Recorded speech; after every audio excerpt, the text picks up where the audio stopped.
Армысыздар, құрметті оқырмандар.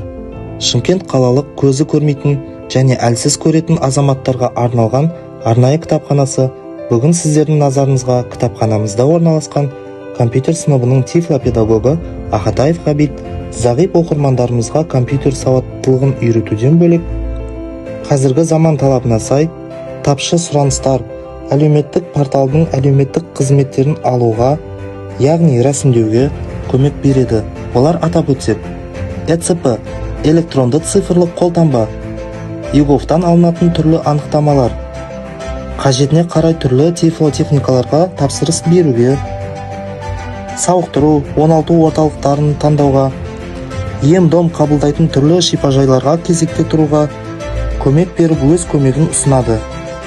Тифлопедагог Ахатаев Ғабит сіздерге көмек беруге асыға күтуде.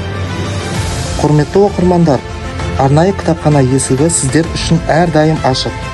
Келіңіздер, әлеуметтік портал қызметін алыңыздар.